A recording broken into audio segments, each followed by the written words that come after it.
Good morning, gentlemen. Game day. Big day today. Vikings got the Bears. Sunday night football. I'm pretty excited. Try to start a winning streak. Should be a tough game at Soldier Field, but I don't think the Bears are all that great either. So, again, it should be a decent game. We'll see how things shake out. I did want to get a video up here. I'll take care of a few items here that I've been wanting to get on. First thing, I was going to touch on something from last week. I forgot to put it in my video, my last video anyway, and that was the defensive points that Huggins has been a huge advocate of changing. Basically, I'm up for changing some of the defensive points on that. I have no problem with that. Just like I said in our keeper voting, I am with the majority on the league. I'm not going to run a dictatorship, so I will take the majority's decision will be what ultimately what we do. But as the commissioner, I do want to make sure that we don't have defenses become a huge playmaker and a difference maker on your teams. We can change it here and there, maybe not get negative points, but the idea of a defense is just that few points that they're going to average a game. They're not supposed to be, as I said, a difference maker. They shouldn't be putting up 20 or 30 a game. So I really don't want to change it a whole lot. I thought about possibly changing the brackets, as Huggins also mentioned. NFL today is a lot higher scoring than it used to be.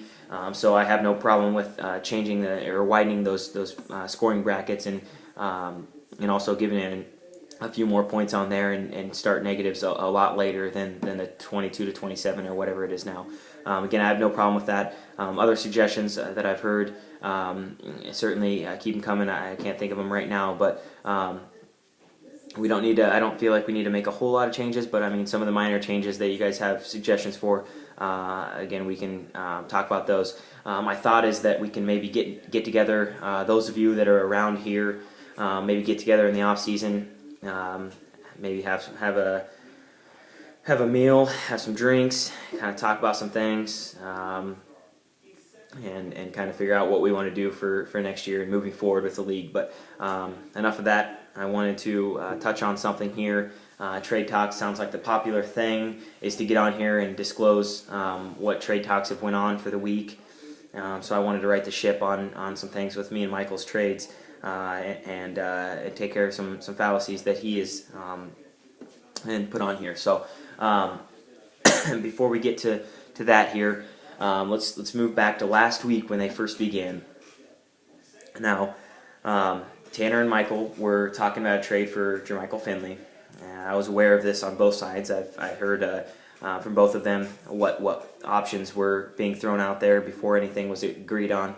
And I knew that Tanner had offered Percy Harvin with Pettigrew for Jermichael Finley, and he wanted Macklin. He didn't want Percy Harvin. So I knew at that point he did not want Percy Harvin. Well, once they widened it and put Jeremy Macklin and Percy Harvin, then got Jordan Nelson back, Urias then accepted the deal. And I knew once I saw that he got him that Urias would be coming to me to try to trade Percy Harvin to me, just like he does with anybody that he has that he thinks has trade bait. So he comes to me. Fast forward to the next morning after the trade went through, and I get a text, "What would you give me for Percy Harvin?" My response was, I was getting ready in the morning, and I said, "Nate, I can give up Nate Washington." He said, "Well, I'm looking for a running back." I said, "I don't have any to give you," and I didn't hear anything back after I said I don't have one to give you. Everything had stopped at that point, so that obviously didn't go through. So then a few days later, that's Michael. I'm going to tell him he's an idiot. You're an idiot, and you're on a video, so I'll call you back. Okay, so the next couple days after that, he had come back to me again, trying to get a trade done, wanted to give me Percy Harvin again. And so he offers Percy Harvin and Jacoby Jones for Brandon Marshall. Now, I already told him that, Nate Washington for Percy Harvin was kind of up in the air because Nate Washington probably is a little better than Percy Harvin. So the fact that I would give Brandon Marshall for them was kind of interesting that he thought I'd do that. But Jacoby Jones didn't do anything without Hunter A. Johnson in there, and Percy Harvin scored 3 points last week. And unless he starts to learn how to catch with his feet, he's not going to be a consistent starting wide receiver in a fantasy league. So with McNabb back there anyway.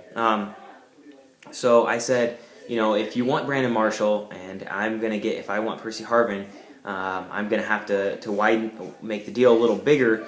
I could go Brandon Marshall and Nate Washington for Jeremy Maclin and Percy Harvin. That way, he gets an upgrade from Nate Washington to Percy Harvin, and I get a slight upgrade from Brandon Marshall to Jeremy Maclin. And I even said I'd do it with Deshaun Jackson, who ironically has scored the exact same average as Deshaun Jackson, so it's not even an upgrade for me. But so I said I'd do that. He said, well, he wanted a running back out of Maclin, and he's tried to use him as trade bait with everyone else to get Maclin to another team. So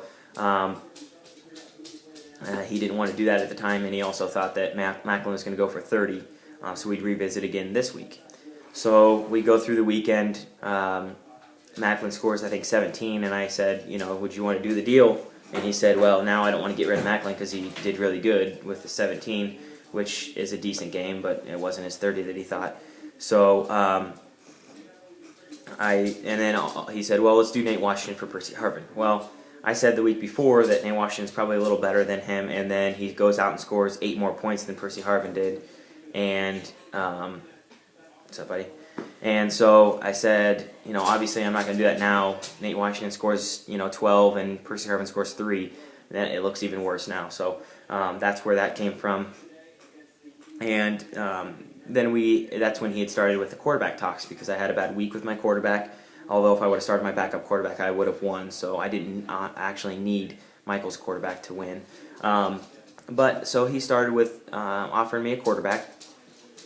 Now, he wants to give me Schaub, and it's funny because he's trying to give me his quote-unquote best quarterback that's a keeper, and get more out of me when I'm saying all I want is your worst quarterback. I said I want whoever you like least.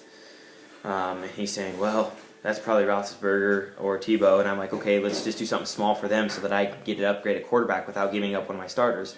And he loses nothing because it's his least favorite of his 3 quarterbacks. Yes, fantasy football, 1 quarterback league, he's holding 3 quarterbacks. So then I said, okay, let's talk Tebow then. That's your worst quarterback. And Michael says, Tebow could be the next Vic.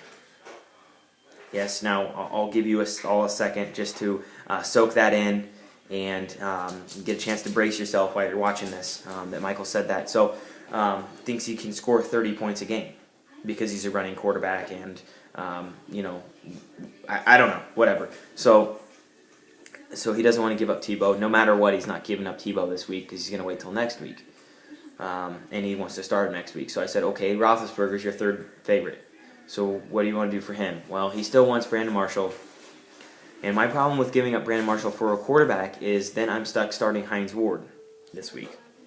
I don't want to start Hines Ward and an upgrade at quarterback that could be a few points over Freeman, who knows, but with Schaub or Roethlisberger. So I don't want to do that this week because I'm stuck with no wide receiver. Now I told him I can wait till next week and we can revisit it again so that I can at least have Nate Washington back and be able to start a good wide receiver there in my second slot for that wide receiver spot. So I said we would look at it again next week. So that's where things are right now. It's not that I don't think that Brandon Marshall for Schaub or Roethlisberger or whoever he wants to give is fair. I think it is. I've told him that. I just don't want to deplete my starting lineup just to get it. So that's where I'm at there. Now, as far as his or this week anyway, don't have all the matchups in front of me. I can just discuss my matchup here. I'm going to win. I'm going to beat Huggins. This is the week where I come back from a 2-game losing streak. My team's mad. I had a good speech for him about 10 minutes from game time here. I think I got the troops riled up here.